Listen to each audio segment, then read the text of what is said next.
Welcome to Story Time with Max and John. I'm Max. And I'm John. Today we got a real special episode for you. A close friend of mine, Corey Harris, showed up. Had some very, very good stories. In fact, we had to put this into 2 episodes. First episode, very good. He's got a lot of stories. He is a touring audio engineer. He tours with huge bands, arenas, stadiums, all that, worldwide. This is a great listen. You do not want to miss this. You do not want to skip anything here. It was a blast. It was really cool. It was really cool to hear about how he got into the business in general, and then also just he's toured with Rush and Disturbed and The Kiss, and not only has he toured with those people, but he has created a relationship with those people. Yeah, which is who can say that? Right. Not many people can say that. No, that's insane. So it's really, really cool. Definitely check out this episode. Stick around. Listen to the whole thing. Give us your leave comments. Give us your input. This is a very fun one. It's really cool. He's a cool guy. 10 out of 10. Cool guy. Cool Yes. guy doing cool guy stuff. Yes. All right, guys. We'll stick around for the rest of the show, and we appreciate you listening. Hope you like it. We were pissing neon green every day. The big ball of heat in the sky was too much. I thought there was a bear. Reality goes, yeah, fresco. That's what I'm saying. Hey, everybody. What's up, everybody? Welcome to Welcome to Story Time. Story Time. Story time. Okay, but how did you fly or drive? I flew. What the fuck's today? Friday. I flew Tuesday. I was in Austin City Limits with Casey Musgraves. We did Sunday, flew home Monday, flew here Tuesday. Oh, okay. And then How's that tour? Do you just have a bunch of airline miles? Yeah, dude, I'm trying to hit American status on this flight to and from Buffalo. Casey Musgraves, that's fun. She's a pretty dang good entertainer. She's super smart on she knows every aspect of her show. Okay, And that's cool. It's really cool to see an artist like that, very involved in what's going on, and her band was really good too. Yeah, It's a fun show to watch. Did you see any other bands while you were there? No, I didn't really know any other bands. I heard Paramore because the band before us was James Blake, and Paramore was playing at the same time on the other stage. And if you know James Blake, he's just a piano soft rock dude. Yeah. And Paramore was overpowering him from the other stage. I wanted to walk over there, but kind of too close to our set time, so I couldn't really do that. Yeah. What do you do? Oh, I'm an audio technician. I work for Claire Global. We're based out of Pennsylvania, but I'm living in Nashville. We have a shop there in the Nashville area, and I'm just basically a vendor for bands and productions that go on tour. They hire every aspect, and we're just an audio company. When they rent the gear, I go with the gear, set it up every day, tear it down every night, and I'm a roadie, is what they call it. How long have you been doing that? This is my 12th year. I started January 2010. Yeah. Wow. That's crazy. It's been Did you get with them first, or did you go to Nashville first? no, I was with them first. Because they're based out of Pennsylvania, our headquarters is based out of Pennsylvania. I went to Full Sail in Orlando, which is a trade school for a lot. They're on the Warped Tour, aren't they? Full Sail? Don't they have a stage on Warped Tour? They had a stage on Warped Tour? Oh, I don't know. Maybe. They recruit, kids like that because it's a technical school for video production. Kids go there for game development and film, and so it's kind of an industry school of a lot of hands-on learning, and it's a really cool tool if you know what you want to do, and any college, you got to go there to work. Yeah. But I didn't even know of Claire, or you just think of oh, well, the bands load their gear in and they set up their own stuff up. I had no idea of this whole world existed until I went to Full Sail. And when I went down there, I did really well because I did 2 years of music business here in Buffalo, and then went What down. What school was that? Villa Maria. I went there. Yeah. Yeah, dude. And I went for 1 semester. Jake Strauss and I were there at the same time, and I learned a lot there. But going down to Full Sail like opened me up to this whole other world that I didn't even know existed. That most people don't know exist, especially for like larger shows that go to arenas and amphitheaters. Yeah. You know, there's multiple trucks of gear that come in and out on the same day. And I learned all that and was just kind of infatuated with just specifically audio. And they held Claire up on this pedestal. So, like, I graduated valedictorian of my class, and I was like, I want to do audio. They're like, you should apply to Claire. And I was like, oh, do you think I could get in? Like, they put it on such a high pedestal of, like, the company to be at. And I got in. I graduated end of November 2009 and moved to Lidditz, Pennsylvania, January 2010 to start with Claire. The thriving metropolis that is Lidditz, Pennsylvania. Yeah, if you've ever been to Lancaster County, Pennsylvania. It's not Lancaster, it's Lancaster. Lancaster.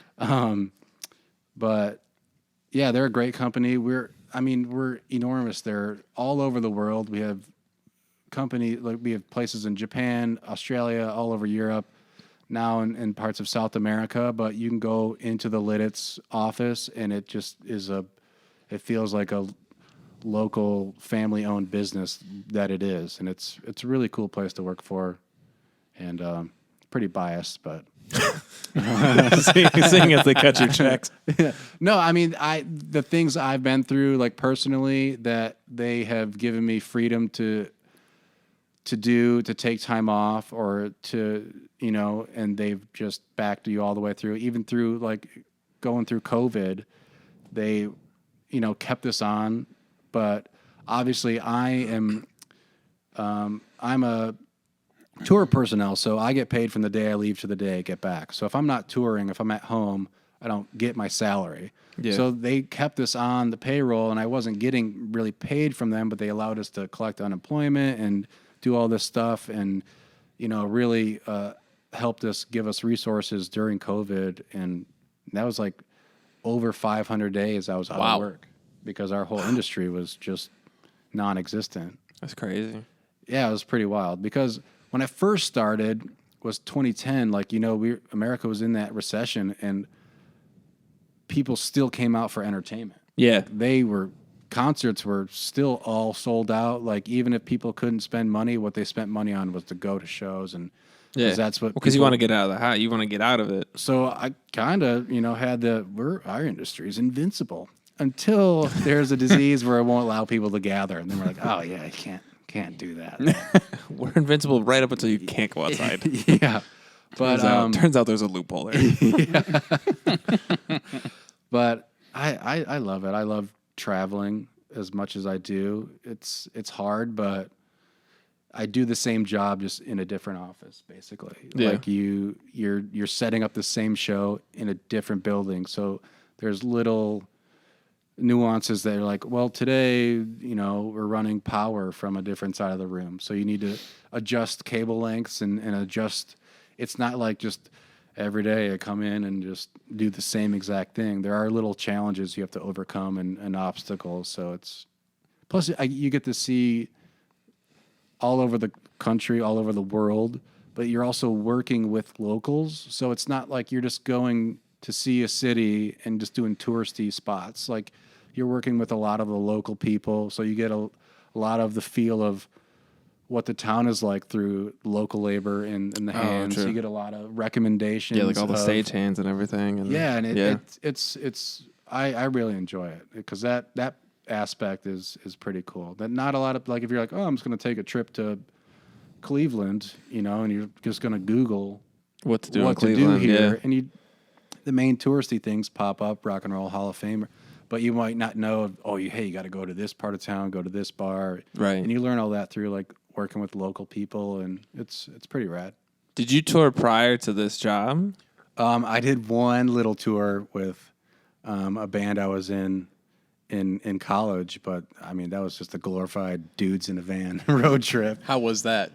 It was like the best I feel like it was maybe a week and a half, 2 weeks. It was the best thing ever. Yeah. Like, those, you play shows to the other band. Yeah. What's up, guys? That's why This is you a new do it. one. Like, this song goes out to Steve, who I'm going to ride in the van later with. And it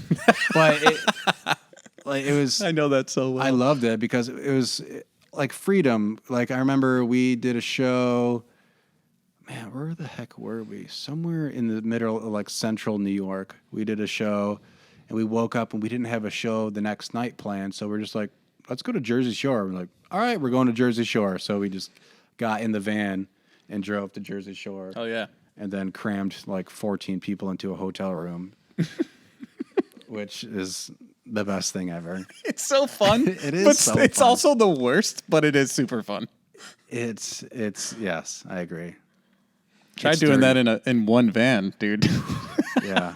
I mean, we were And only then out. during the Southwest. We were only out for like 2 weeks, and but it was awesome because that's like when you're in a local band, it's all you want to do is tour, right? You just want to get on the road and just be out there. Because you don't know. You don't know know what it is or what it takes. And you just think that it's the best thing ever. yes, Yeah.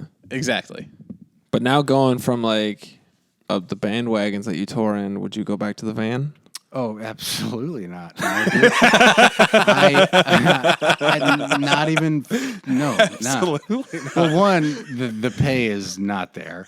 But two, I get my own hotel room. Like if I Wait, you don't want to sleep on a bench? if I was in a van, or like even if we got hotel rooms and I had to share with someone, Yeah. like my inner like, excuse me, I don't share hotel rooms would come out. Like, You also get per diem, right? yeah, we get per diem. Yeah. So real Yeah. quick, Max, he makes more in per diem on one day, which Probably, yeah. than I've ever made on tour.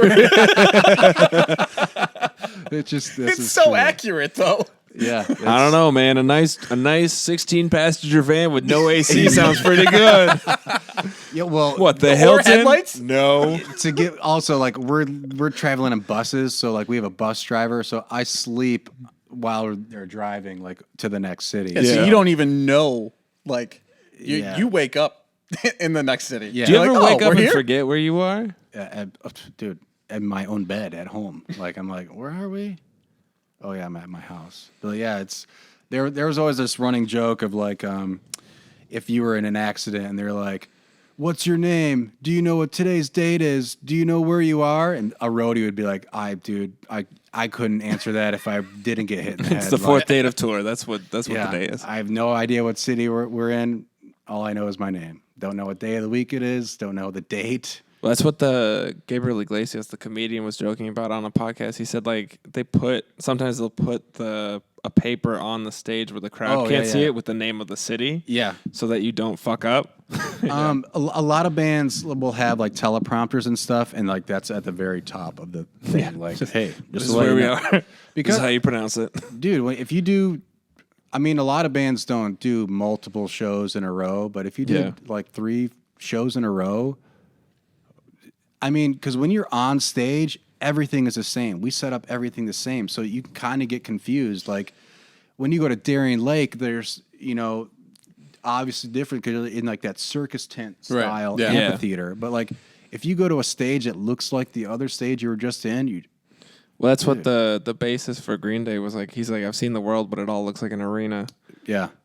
I mean, that's a big makes thing sense. too. Like you do an arena tour and you could do 3 shows in a row and never see the sun. Yeah. Because you're doing load in at 7, 8 in the morning and the buses park underground. Right. And then you load out until, 1, 2 a.m.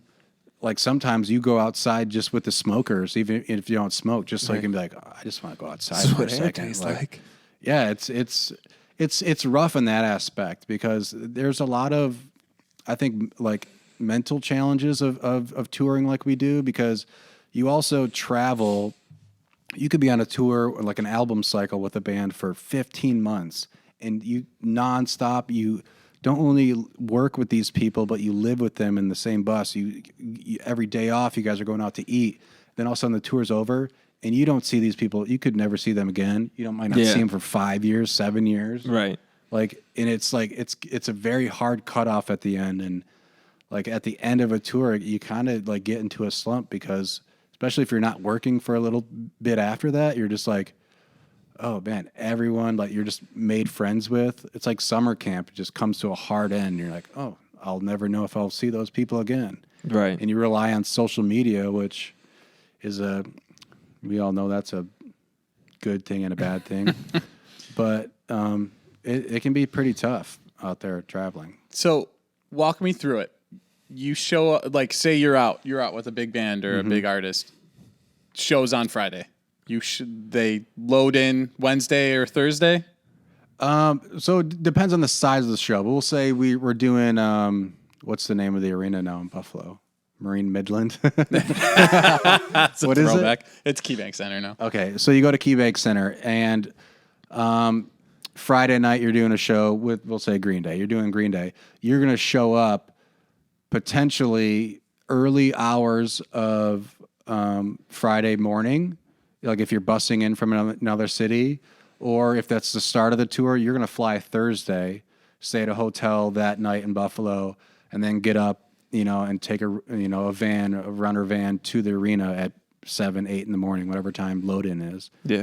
So it's that day morning you're loading in and doing the show and loading out in that same night. Like, Oh, wow. It's probably like a 16-hour day. You're not working full 16 hours, but you're there 7, 8 in the morning, 9 in the morning, loading in.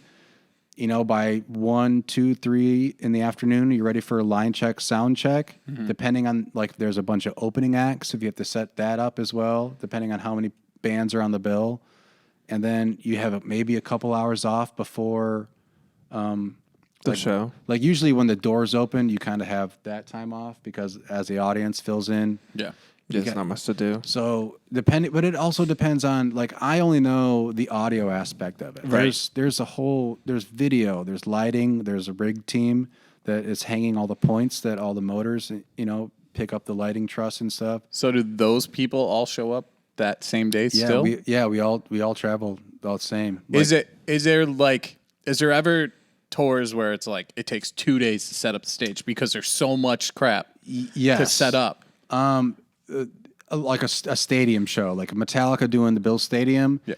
They'll start building the stage maybe on like Monday for like a show on Saturday.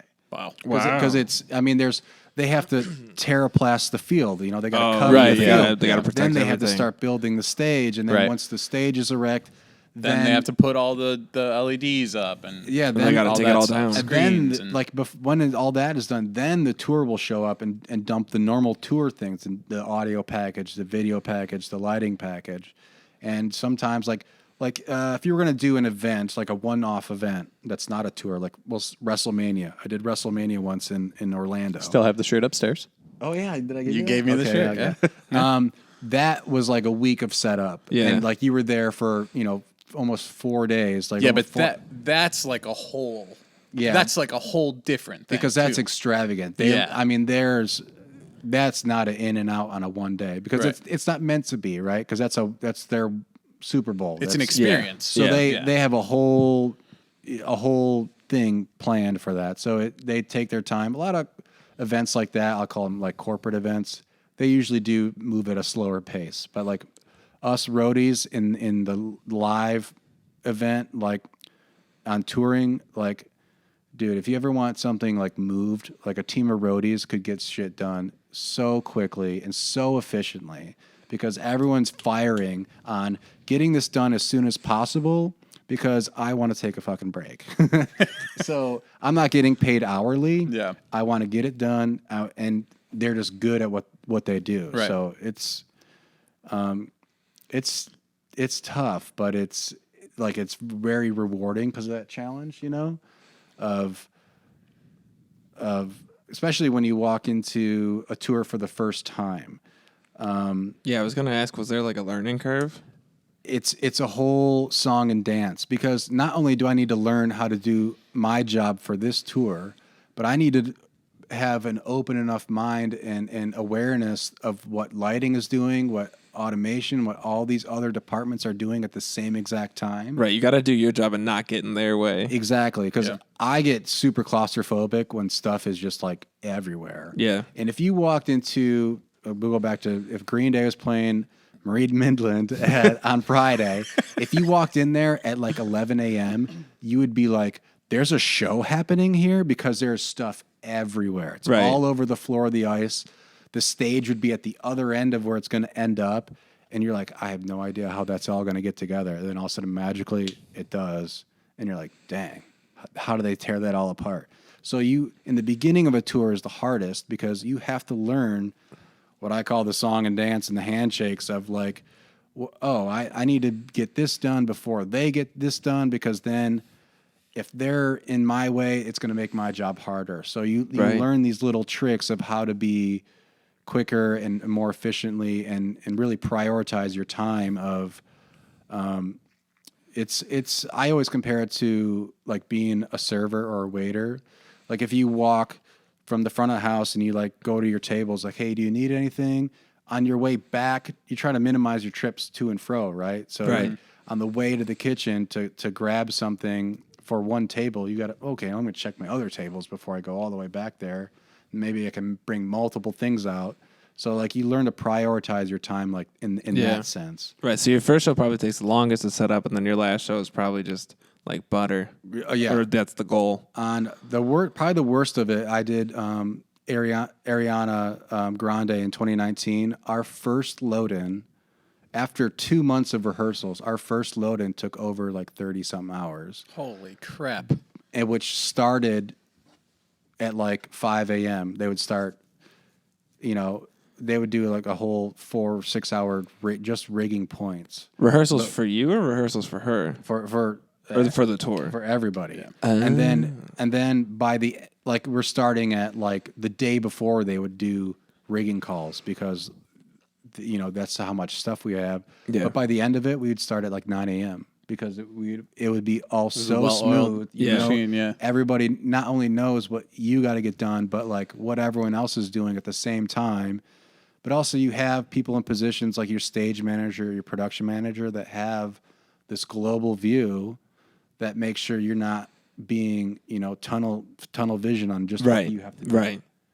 It's like, okay, thanks guys for dumping your truck, but I needed this other truck dumped because this is going to go in before you. So you learn stuff like that. Right. And it's very frustrating in the beginning, and it's very tough, but it does pay off at the end because especially if you're on a good crew. Yeah. If you're not on a good crew, it can be hell. All I can think of while you're talking about the stuff is just like the Snapchats you used to send, where your feet would be up crossed on the seats in front of you, and you're like, oh, nothing like a hard day's work, and you're like, I'm just waiting before I can get started. That's what we call hurry up and wait. Hurry up and wait. Yeah. Because that's what it is. It's like you guys got to dump your truck at 9 a.m., and then you don't get your points to do anything until like 11. So you're just... Yeah. And that happens every show everywhere, and that's just part of the gig and the process. So it's you got to be patient. Yeah. What was your first tour? My first tour, I did. My first full tour was with John Mayer in the summer of 2010. But before that, I had gone out. Dude, I was at that show at Darien Lake. Yeah. I hated it. I left early. Oh, really? Dude, he jams. Yeah, the audio was shit. He does. He does jam. Dude, he would turn a 3-minute song into 12 minutes. Right. It drove me nuts. That's what I kind of liked. Was he just riffing?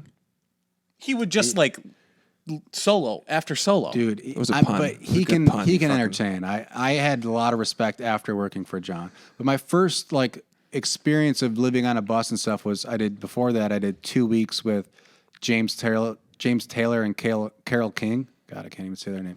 James Taylor and Carole King. They did an In the Round tour. There's actually a documentary about it on HBO, which is pretty good.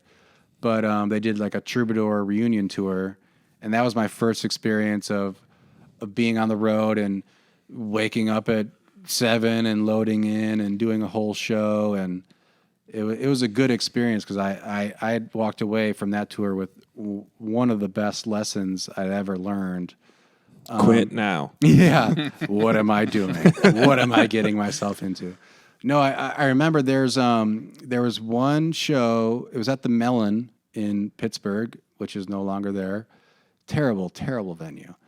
And at the end of the night, we bring motors and stuff. So they send the chain all the way up, and you have to run the motor all the way out to get the most chain, So, and at the end of the night, I had pulled power too early on a motor, and it wasn't run out. And I knew it was wrong, but I was like new, so I didn't want to be like, "Hey, wait, guys, we're not done yet." And so I was like, "Okay, that's good, that's fine, it's close enough." And one of the riggers caught it and was like, "Audio," because he knows it was our motor. "Audio, which one of you didn't run out the fucking motor?" And he's yelling across the whole floor, and everyone's like, "Whoop." And you're just like, and we had a big audio crew, and he's like, "Who was it?" No one said anything, and I knew it was me, and I was like, "Oh shit, man!" And so he was like, "This is fucking bullshit," and like whatever. And then I went up to him after, and I was like, "Hey, man, that was me." He's like, "Fuck you." He's like, because when I asked who it was, you should have spoke up. But instead, you let your whole audio crew look around at each other and be like, "It wasn't me." And then you made them all feel like they did something wrong too, when you could have said, "It was me." And I was like, damn. And you got a point. I've used that like later on in my career, like, because that is such an important, I learned that like my first tour is such an important lesson. I was with Disturbed in 2016. We're doing European festivals, and Disturbed had at the time a part of their show that was like a 12-minute medley where they played like some Rage songs. They played Closer by 9 Inch Nails, and they do a lot of their stuff to time code. So it's like once you press play on that track, It's going, and there's no like, "Oh, let's just pick it back up where we were." So I had, long story short, plugged power in differently that I had done to save myself some time. Oh, no. And at the end they were doing Sound of Silence, and they brought out a piano downstage, played the piano, took the piano away. And I always, after that song, pull the power on the piano, wrap it up, because we don't need it anymore. Yeah. Well, what I had done was plug the drum power in like a throughput, to like cheat, so I didn't have to go all the way back to the distro. Yeah. I saved myself a cable. And so they're starting this medley of this song, and like 9 Inch Nails, Closer, Yeah. and all of a sudden I was like, "Oh, I don't need this power," and I unplug it, and I hear it stop, and I quickly plugged it back in. Doesn't matter. Because like sometimes you'll be doing something and you unplug in the microphone and the lights will shut off. You're like, "Oh, was that me?" And like, it's had nothing to do with you, but so it was one of those, like I unplugged it and then it stopped and I plugged it back in. And I was like, "Oh, was that me?" And I ran over to the drum tech, and he's like frantic. He's like, "My whole rig shut off. I don't even know what happened." Production manager comes running over because he's like, "What the fuck's going on?" And I was like, "Oh shit!" I grabbed them both by the arm and I was like, "That was me." And Nick Angle got the drum track back open. Luckily, it was the start of the medley, because if it was in the middle, fuck, dude. Yeah. And Patrick Murphy, my production manager at the time, he's like, "Okay, come over here with me." And I was like, "Murph, it was me." And I told him the whole thing. I was like, "I saved myself 5 feet to go into the distro. This is what I did." And because I had was so open and admitted it, and like there was no fault other than it was mine, he just looked at me. He was like, "Okay, if anybody asked, I fucking yelled at you, and I yelled at you good." And I was like, And you never did it again. Dude, never.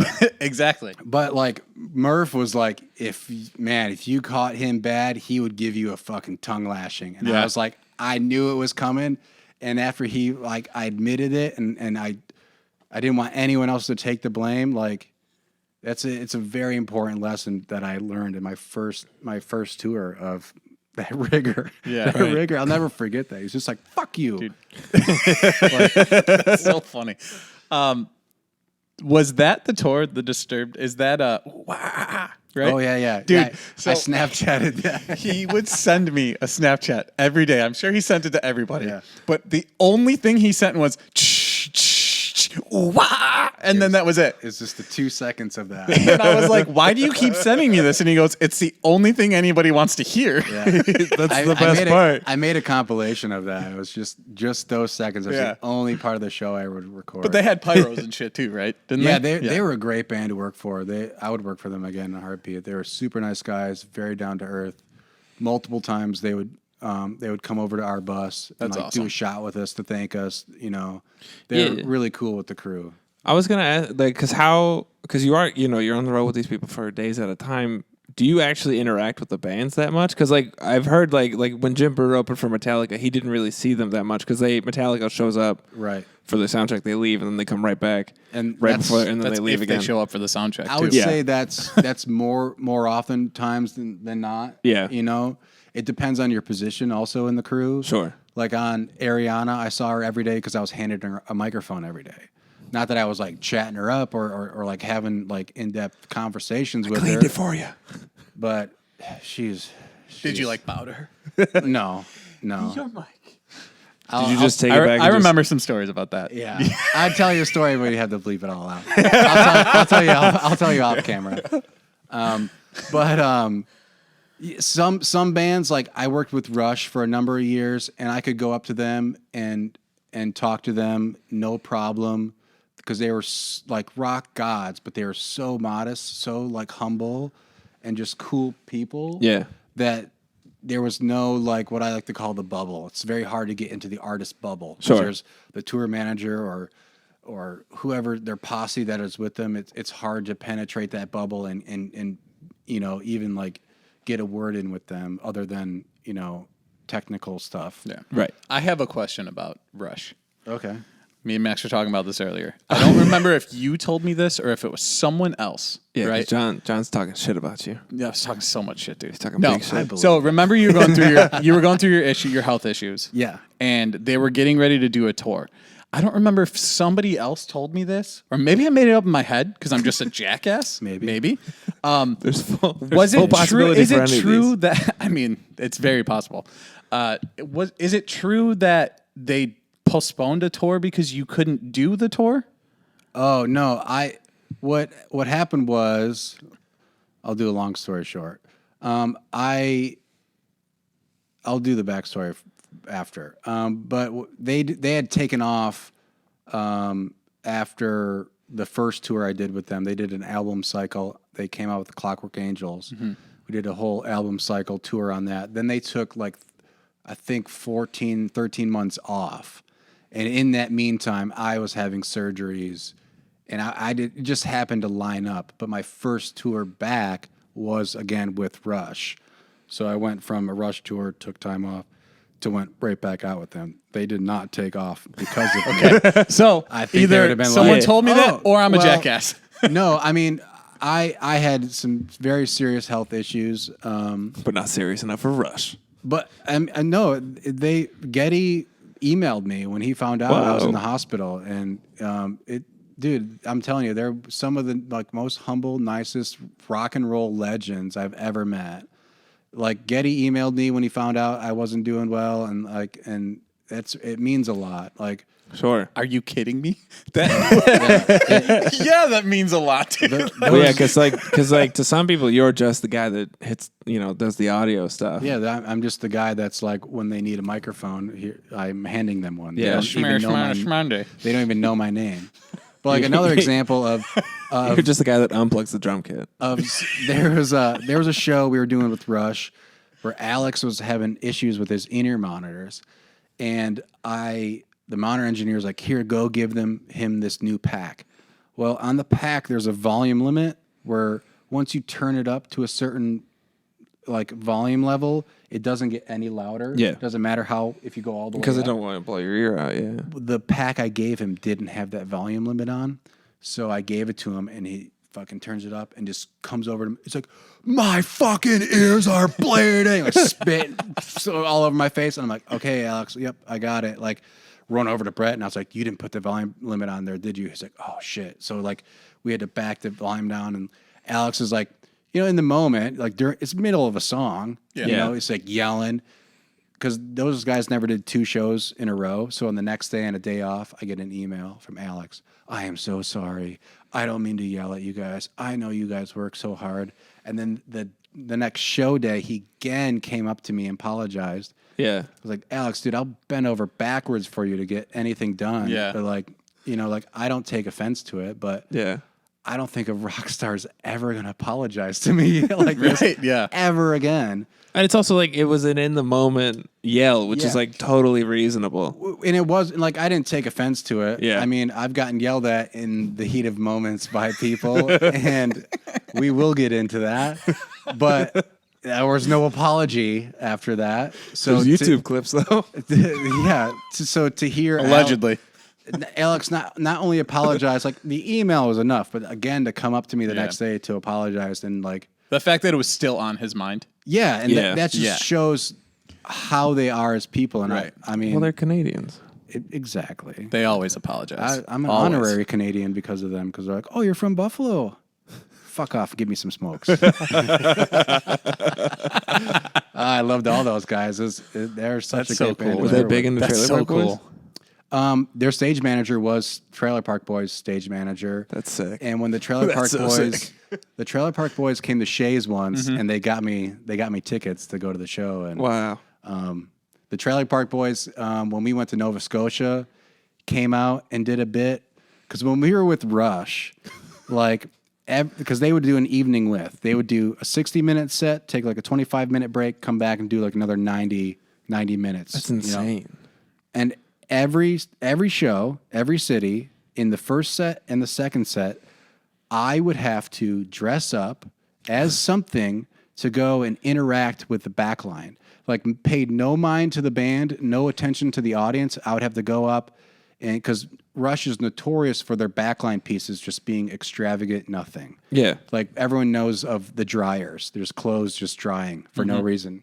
So they would have these extravagant backline pieces that did nothing. And every show, there was a goal to go up there. You had to go up there and try to get the band to laugh. And if you could get Neil to laugh, that was like coup de grace. Like, there was nothing better because Neil's always so serious. R.I.P., dude. I know. And soon. there was one night, like, when I was still having health issues, like, I just couldn't do it. And I got the Getty looking over you. When Getty looks over his glasses at you, it's he's looking for the bit. He's like, "What's going on?" You're like, I was like, "Oh God, Ged," because all they want to do is like, "What's gonna happen tonight?" And I would like, when I came to Buffalo, I had my friends dress up in like a monkey suit and a chicken suit. And we ran across the stage and like just anything to try to get the band to laugh. And I miss touring with those guys because they used to do, if you ever seen them live, they would do a video before the first half. They would do an intermission video and a video at the end. And they would do like a movie production and like they would all play characters and dress up. And the one Clockwork Angels tour, they did these videos where they were gnomes and they like just kind of wreaked havoc in the videos. So we got hands on the gnome outfits. So every night, me and Anson Moore would wear the gnome outfits and just try to fuck up shit because there was an 8-piece orchestra behind them. We always try to like just fuck with them. And one of the stories I've written down is the Chicago Blackhawks won the Stanley Cup in, I think, 2013. Yeah, it's 2013. We played in Chicago at the amphitheater. It was the day of the parade. So they were going to bring the Stanley Cup to the Rush show. Wow. So it's on display, like dudes wearing gloves, this big deal. And they're like, okay, we're going to have, the Stanley Cup's going to go out there. The band knows it's going to come out there during one of the intermissions of one of these songs. So I was like, okay. So we dressed up as the gnomes, took the actual Stanley Cup road case that it came in, and we got a miniature-sized Stanley Stanley Cup, Cup. like a little like novelty like thing. a souvenir. Me and Anson are in the gnome costumes. We run out there, go out the front of the stage, and we're just hyping the crowd up. And we open up the road case, like so it's like Because it's like a whole We thing. open up the road so it's like the back is like facing the audience, and we reach down in there, we grab it, and we pick up this mini. Dude, I swear to God, like 15 to 17,000 people that simultaneously went, yeah. Oh, and dude, Alex was on his knees laughing. It was the funniest fucking thing because the crowd was so disappointed. And then one of the actual Chicago Blackhawks player walked out with the actual Stanley Cup. People and went that nuts. They probably fucking blew up. place went bananas, Erupted. dude. But just the fact that the crowd went, yeah, oh, dude, watching heartbreak after heartbreak. It was the funniest fucking thing. 15,000 The whole disappointed band people. was rolling because they had no idea we were going to do that. Yeah. Yeah. They just like saw us come out in the gnome outfits, and we lifted up this little thing. Dude, it was That's it so was funny. like the fucking best thing ever. That's really good. And like, That's awesome. dude, there's no other tour where I've gotten to do that stuff on stage and like be a part of like a show. And yeah, R.I.P. to Neil. Those guys are fantastic. Did I you could get have a him? whole You got him to podcast laugh about them. though. What's that? Did he ever laugh? Oh yeah, there was a couple times. Man, I forget what because I did so many of those. Again, 2 times a night I would have to go up there, and like I would try everything. We used to like load in and like all the hockey gear and the basketball gear is like stored in the back. Yeah. We used to go through like, hey, can we borrow that? Can we borrow that? And it'd be like, you know what they use in like the halftime of a basketball game. And Just gnomes doing there was a front couple flips. times where I got Neil to laugh, and it'd be like, "Fuck yeah." But there'd be other times where like I would have to go to the drum kit and like if the microphone wasn't working and like try to troubleshoot it in the show, and he'd be whack with like and my hand would be on the he'd, mic like, hit stand, it? and he'd fucking whack me like, get the fuck out of here, dude. Like, because he's so deadly accurate Yeah. with his drums. Like there's this quarter-sized holes on his snare drum where he's hitting Yeah. perfectly. Right. So it's not like he missed the cymbal and hit my hand. Yeah. He was like, I was like, okay, I'm done. I'm all done. We don't need that. mic. Yeah. This is a little brag for me. So we practice here, Genesee Hotel, and the one day there was a fly in the basement. It was driving me fucking crazy. And we're sitting there playing, and I just go like this, hit it out of the air, and Muse and Nick look at me, they're like, "Oh my god!" I'm like, "Fucking right, I did." That's Could right. never do that again. Dude, it's deadly was sick. accuracy. I'm never gonna try. Dude, yeah. So that was my little moment of Neil Peart. You I know? don't even know if I couldn't drum like him, but I got the deadly accuracy like him. I've told one story on my whole All right, let's dive in, man. Okay, well, I Should we do the tradition? Yeah, I do want to bring back a story time tradition that I haven't heard in a couple episodes. A good shitting your pants story. Of course, a first time, long time listener right now. Dude, I've listened to every episode and I love them all. It's fantastic. Anytime there's like something bleeped or something, he's like, "What did it say?" I'm texting me. texting John. I want the inside scoop. Who is? And then followed by, "I thought of more stories. Yeah, They're dude. all written down." Dude, I have a notepad. So I've had ulcerative colitis since I was probably about 17 and went undiagnosed until I was like 21. So I basically started touring at the same time I found out I had ulcerative colitis. And if anyone who out there has Crohn's, it is painful. It is awful. It's just shitting blood. It's just, you're miserable. You don't realize how miserable you are until you feel better. And it's just chronic pain. And touring with that is exceptionally hard because when you live on a bus, there's no number 2s on a bus. Oh yeah. So when you wake up in the morning and you got to go, they're like, you just can't be like, hey, I'm going to go to the bathroom. You got to be like, hey, can you pull the bus over? And like, it got to a point where it's so bad for me. It's like, I didn't have time to be like, hey, I got to go to the bathroom. Could you pull over at the next rest stop? It was just like, I'd be in my bunk, like sweating, like just white knuckling. I can feel the bus slowing down. That means we got to be coming. It's like, I could like mentally know when we were pulling off. So this one day we drive on I think it was on the Rush tour too. We drove to Saratoga Springs and we had a day off and they parked the buses behind the hotel, which means there's you didn't get dropped off to the front door, so there's kind of a little bit of a walk.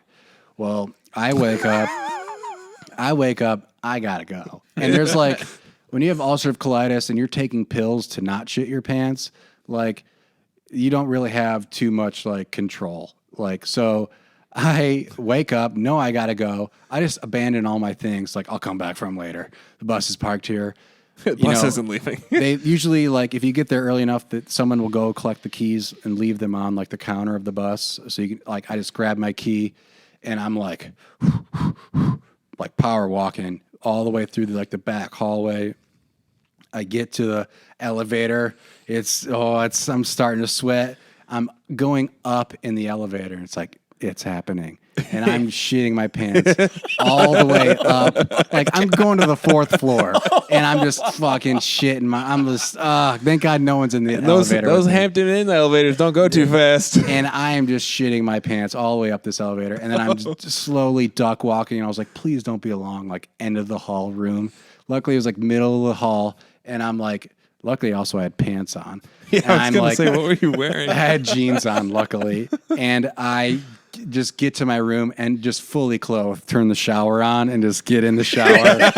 Just taking my pants off. It is such a fucking mess. Like, pants, they're trash. Throwing them trash. Yeah. And I get cleaned up. Wait, but then your pantsless. Yeah, dude, I had nothing. So I called down to the front desk and was like, I had an accident. I do need someone to come probably help clean my bathroom. I was fucking like 23. You're just like, hi, I had an accident, like a fucking 2-year-old. And so I just left a note. I left a note on like the bathroom door handle that said, I'm sorry. Like, I don't have any fucking money. It's like I can tip them out, but I was like, I'm just going to go back to the bus for a while. And like, I just hang my head in shame. But that's not the only time I've shit my pants, but that's probably... Those cleaning ladies are like, who the fuck comes into the hotel room, shits in the tub, and then just leaves? It's rough, dude. Like, I feel for anybody who has... Wait, but, okay, just real quick question before you do that. A couple follow-ups. You're in the shower, fully clothed, pants gone, underwear gone. Oh, they're... What did you wear to get back? I don't know. Or did you just hold the shirt down a little lower? I must have... I must have had my book bag. I had an accident. I must have had my book bag or something with me. Just to put in front? With the chain. No, I must have had like my pajama. I don't know. I was too busy like shitting. The memory is only of me shitting my pants in an elevator. Were you wearing shoes? Oh yeah. Shoes came off or stayed on when you got in the shower? I think they came off because luckily you had time for that. The pants kept it in. It was definitely running down the leg with the pants. The pants kept it in. Unreal. Did you tell any shit story? Did you tell anybody when it happened? What's that? Did you tell anybody else when it happened? Like, did you get back on the bus and were like, "Hey guys, no, don't talk to me"? No, because at that time I was really sick and I struggled for years, like of traveling to like. I'm telling you the mental game of like, because you go anywhere and you're like, fucking bathroom's right there. Okay, mental check that. It had to be like absolute. Like feel. I mean, anytime someone would be like, "Hey, you want to go out drinking?" I'd be like, how long are you guys going to be there? Because I'm going to have to shit at some point. And if you're going to fucking Good Bar, I ain't going to poop there. You're going to the Pink, I ain't taking a shit there. So a lot of times I just wouldn't do stuff because it's like, sorry, man, I can't chance it. Yeah. So you said that was with Rush? Yeah, that was. So is there a chance? There's the far chance that like Geddy Lee's going to watch this and be like, I knew something weird happened. Well, no, I don't think they knew any of those stories, but they definitely knew I was sick because when I toured with them for an album cycle, almost 2 years of being sick, and when I went back to them after I had surgery, they were like, "Wow!" Like the crew was like, "You're like a different person." It's like, yeah, it's amazing what it's like when you're not in chronic pain, and it's amazing when you're not shitting and just your pants miserable. in a hotel room. Or just in fear of shitting yourself all the time. Do you tip out at hotels though? Fuck no, dude. Like, Because that's a big thing with comics is that they leave a couple cash for the. That's because for the- comics are repulsive, dude. This guy's shatting a tub. Yeah, but that was a condition. That wasn't like he's not like jerking off all over the place like comics do. Also, He's got a lot of hotel rooms to himself. he gets a good per diem. if I was an artist, yeah, sure, I'd tip out. But like Yeah. I don't leave. I actually clean my hotel room before I leave. Like because I'm a little bit crazy OCD like that where I clutter and I get claustrophobic. Yeah. So I like to make sure I've packed everything. I like throw all my garbage away and Yeah. clump the towels in the I'll throw the bathtub. trash. Yeah, I'll do that. But just throw the sheet back on. I've never left my hotel room being like, "Oop, sorry. Other than that time. Well, that happened. I was in. But it's not like I left it all over the fucking walls. No, like, no, I no, was of like course, in of the course. shower and like tried my best. It to was clean in pull a a hall collected pass. area. But P.S. Please throw those towels away because there's no amount of bleach that are gonna get those. Once white again, I am so sorry. Yeah. They But did that- not. That happened. I was in Cleveland, and I don't know if you've ever been to Cleveland past like 6 p.m., but everything downtown just closes. There's nothing. I was just there. Yeah. There's a like on the main drag. There's a cupcake shop, and that's the only thing open past like 6-7 p.m. And so I went. Oh yeah, what's that place called? Like, I don't know, but it's dude, real that's good. right- It's like right by nighttime. the Yeah. Yeah. And they'll put the cupcake in a milkshake. Yeah. Yeah. I got that once, and that was like my dinner was just that because there was no other food available at the time. And I got back to my hotel room, and I remember I took the lid off, and I tripped, and I spilled the entire like large milkshake with like cupcake chunks on the floor. And I toweled it up, and I was like, it looks like I just threw up on the floor. Like there's just a huge stain. And I remember I wrote a note too. I was like, this isn't vomit. So that brings me to a point of I've stayed in thousands of hotels probably at this point. Wow. There's no opportunity to clean up after yourself. There's no No. like toilet brush. There's no Right, you're just leaving it there's for no them. Windex. There's like it's such an odd thing, but like I get home and like I enjoy cleaning my like bathroom area like ever so often, like because you can't do that on the road. It's Well, if there was a also- toilet brush, you just feel bad. You're like, I need to. It's like, dude, I don't want to see that. what am I? For my I'm own. not gonna get in there with a washcloth. Like they're like, I wish Yeah, there but was that's like just a job security for other people. Like you start Ain't no one cleaning getting stuff. paid Everybody enough to starts do cleaning. that. That's Listen, true. other people start cleaning hotel rooms Right. before they leave to a point where it doesn't need anything done. Right. Then people are losing jobs. Since you've stayed in so many hotels, can we get a quick top 5 power ranking of hotel brands? Oh, I don't give a shit. As long as Come on. I don't want to say. What about bottom 5? Yeah, pretty much. And if any of the guys from Eric Church are listening to this, they'll know. Pretty much every hotel we stayed on the Eric Church tour is a shithole. And I remember one night I literally went off to the bus and slept on the bus because I was like, Wow. is anyone else's room fucking disgusting? I'll show you a video of it. Like, dude, like the mold and everything. I was Send like, me that. if I get into this bed in this, I was like, I don't think I'm gonna get clean. One of our guys, pork chop, is like, yeah, don't jerk off in there. You're gonna get a staph infection.